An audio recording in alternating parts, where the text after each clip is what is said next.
Hi, welcome to the Mistwood Publishing Book Club. I am your host, S.R. Mowry, and today we'll be looking at my book, The Veil of Stars, Chapter 17, The Land of Mystery.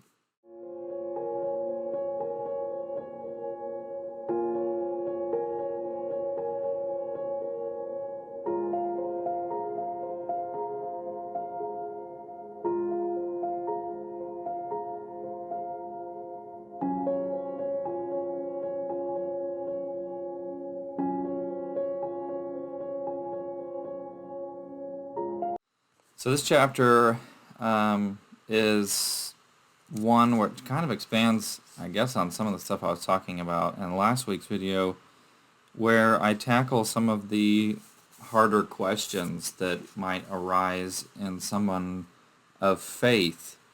And these are questions that maybe some of them that I haven't had to ask myself because I had already asked those questions. So I should say I didn't have to ask them after an event happened. I asked them because I had already answered them from just talking to other people and things like that. I've never really been somebody who runs away from the difficult questions, like how do we reconcile, the Big Bang Theory? I've never been someone who runs away from those.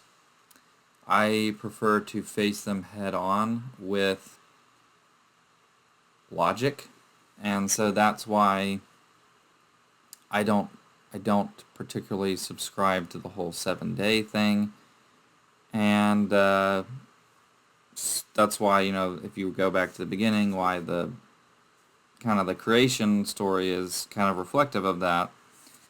Kind of, instead of just being it has to be this or that, you have to either believe in 7 days or you have to believe in evolution and not creationism. I'm like, well, they're not absolutes exclusively. So how did I reconcile that and kind of bring them together? You can kind of see in the creation story. And so some of this, you can kind of see me further, kind of going through that. But as well, we also get a bit of an information dump, which I know isn't always advised, but magic is a tricky subject, and I didn't want it to be too confusing to the reader. So I wanted to clarify a few things while also reinforcing some things that you might have already noticed and reinforcing things that will be shown in the future. So the saying goes, show, don't tell. Well, in this instance, I'm doing both, right? So this telling is explaining some of the things that you've already seen, just to make sure that you are following along correctly and you're assuming things correctly. And then it also puts things that will happen in the future into context. One of those is that, divine healing in this book, I didn't want it to be too OP, because then when a character gets a mortal wound, you're not exactly, concerned about them at all, because you know that Talia can just go over and heal them.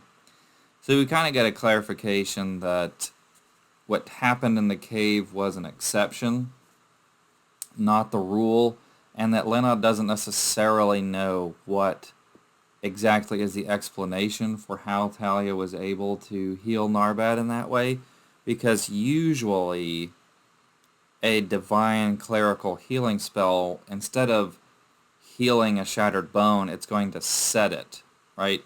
You're using a healing spell to properly set the bone so that you can then put the brace on instead of just magically healing the bone. And it might heal it a little bit. It might begin the process of the healing, but you're still going to have a broken bone. You know what I mean? So I wanted to specify that the abilities of healing aren't like in our own world. It's not absolute. Sometimes people are too far gone and not even a healing spell, a healing prayer from a cleric is going to be enough.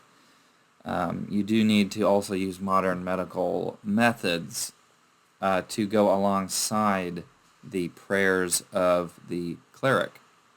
So I wanted to, and the main reason is I didn't want like death to lose its sting in my world.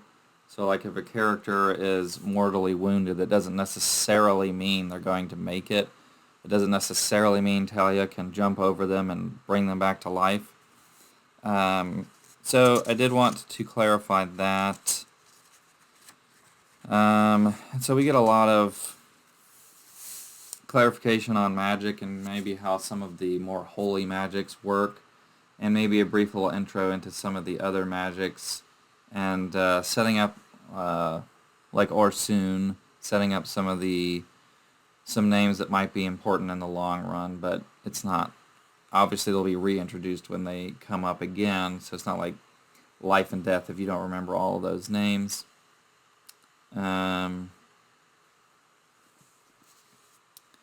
We have, we get into some of those ethical questions of, we serve the will of Gesu, so nothing can stand against us, like nothing bad's going to happen to us. And Elaine's like, except those who go against him. That's always something that's kind of bothered me in church. Like, if you tithe and you do all these things, then God's going to bless you, He's going to love you, nothing bad's going to happen to you. If something bad does happen to you, it's because of you didn't tithe enough or whatever the case is. I'm like, that's always kind of ticked me off. And so Elaine's just kind of stating the blunt obvious, and Narbed too.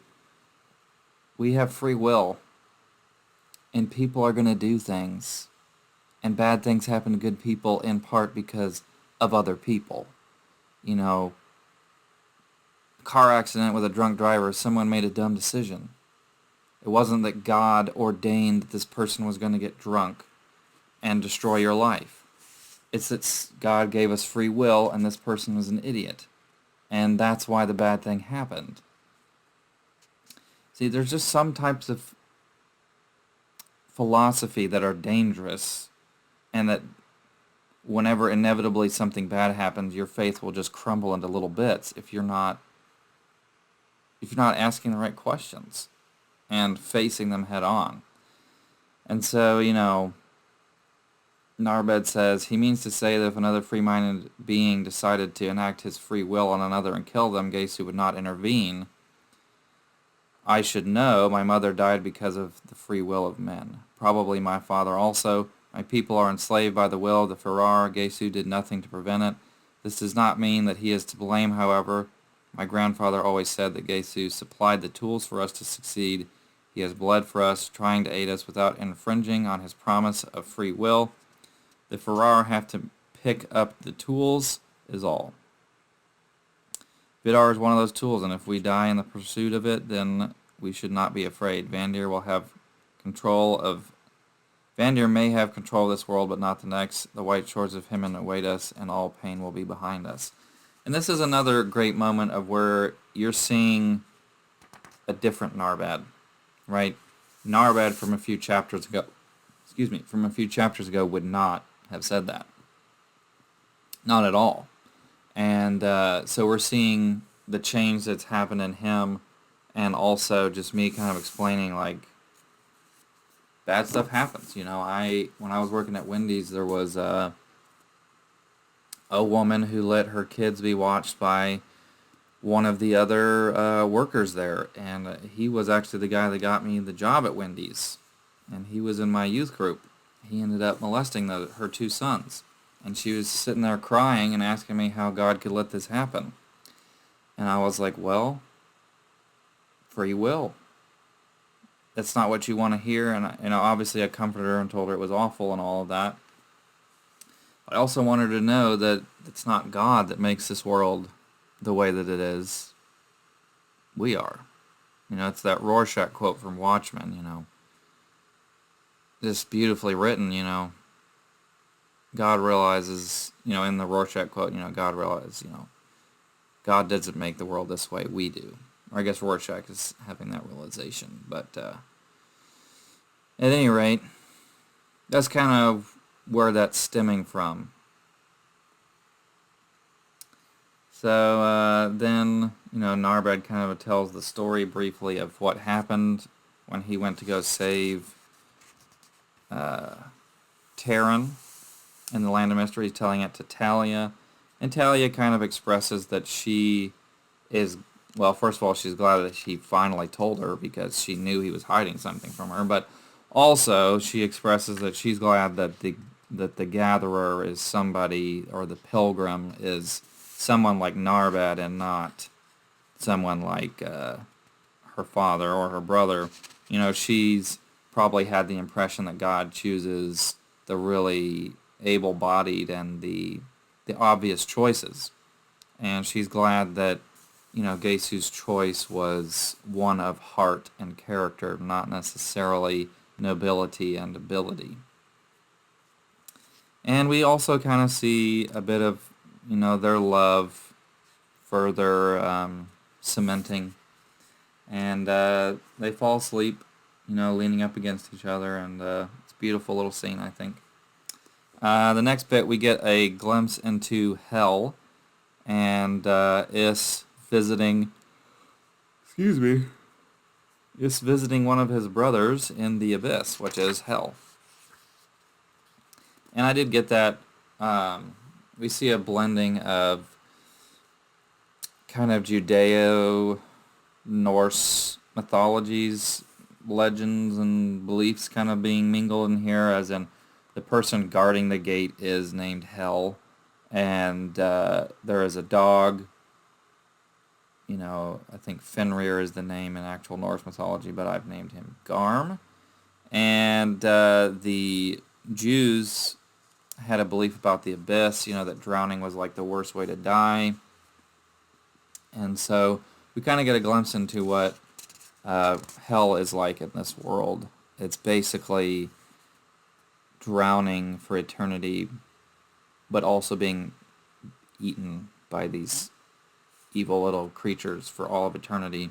And if you're bad enough, you get your own private little suite in hell. And anyway, I'm absolutely terrified of, like, the ocean, especially at night, like dark water, water you can't see the bottom of.